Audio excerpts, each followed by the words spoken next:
Hey everybody, it's Ben, and welcome to week 3 of BroncoFIT 165.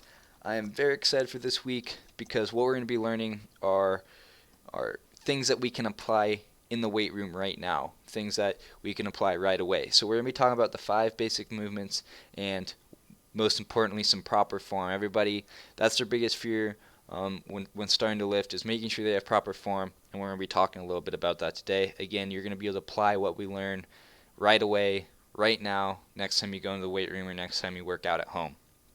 So let's go ahead and jump into it. So the five basic movement patterns in overview, and now we're also kind of getting into ways that we can look at creating workouts, structuring our workouts, creating workout programs.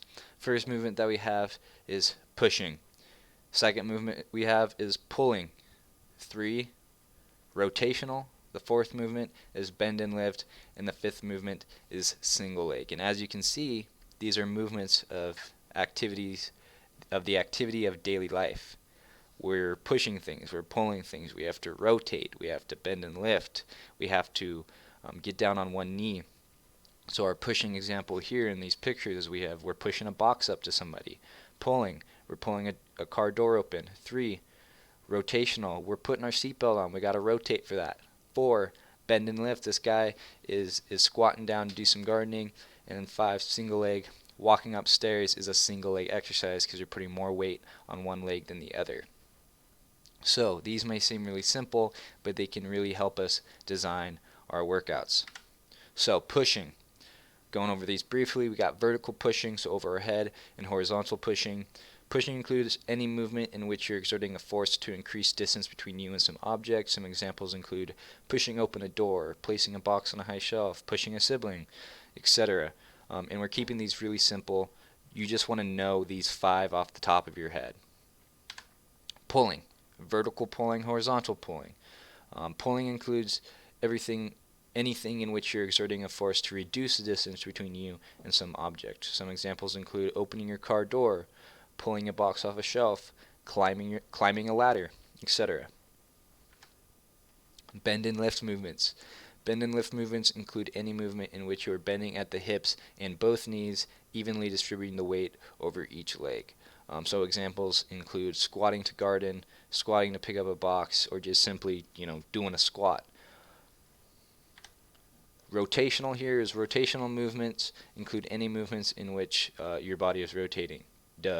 And so examples include putting on a seatbelt, reaching to your side with your opposite arm, etc. Anything like that in which you're rotating your torso and keeping those hips straight, forcing your body to rotate, and you're activating that core. And then our last one is the single leg. Single leg movements include any movements in which you bend at the knees, placing or exerting more weight and pressure on one leg than the other. So some examples include walking upstairs, kneeling to pick up a pencil, kicking something, or simply walking. Walking is a single leg exercise. So again, how can we incorporate these 5 movement patterns into weightlifting? Well, we can create an at-home workout right now. So we have 5 exercises here, and we hit all 5 of the movement patterns. We'll walk through it here. So first one that we have here is we have this guy doing a reverse lunge. Well, that's a single leg movement. We have this lady here doing a push-up. That's a push-up movement. We have this personal trainer working with this client here on how to properly squat. That's a bend and lift movement. We have this guy, it looks like he's doing Russian twists or 10-finger touches. We got him rotating there. And then our last but not least, we have this girl who's also activating her core, but she's doing a towel row. So pulling that towel apart and pulling it to her, which is that pulling movement. So we just created right here a simple at-home 5 exercise workout that you can do right now after you get done with this lecture. That is the most simple way you can think about weightlifting. What am I going to do in the gym today? I want to hit my full body. I'm going to do a push, a pull, a rotational, a single leg, and a bend and lift. I still think about that every time I go in to the gym or I write myself or a client a workout. If we're doing full body, I'm saying we got to hit all 5 of those movement patterns. So now that you understand that, we're going to talk a little bit about proper form. These are things that you should get up and practice right after right after this lecture, or even pause the video and practice it during the lecture. So we have bracing. So bracing allows you to stabilize your body and put you in a safer and more effective position for any exercise.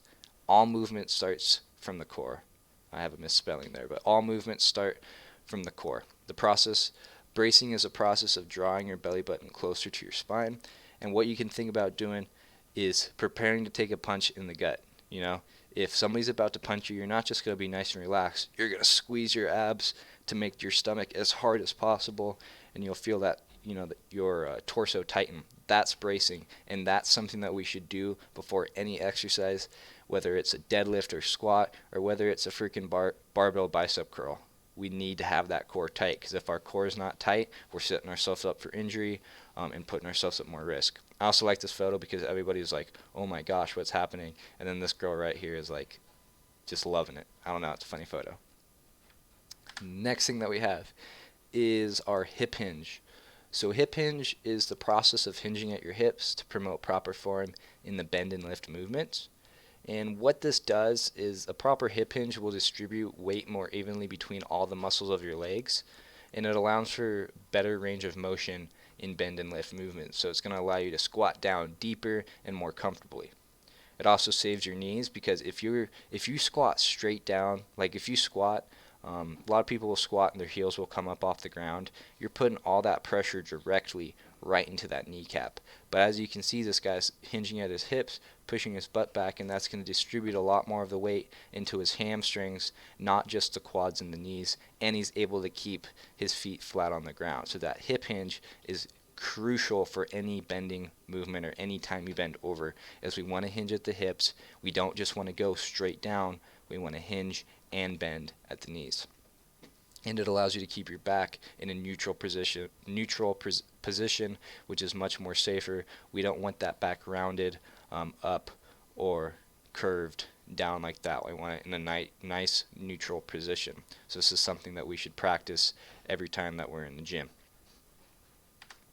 And then our last one is going to be scapular retraction. And what this does is it promotes stability and mobility, as well as safety in your shoulder region.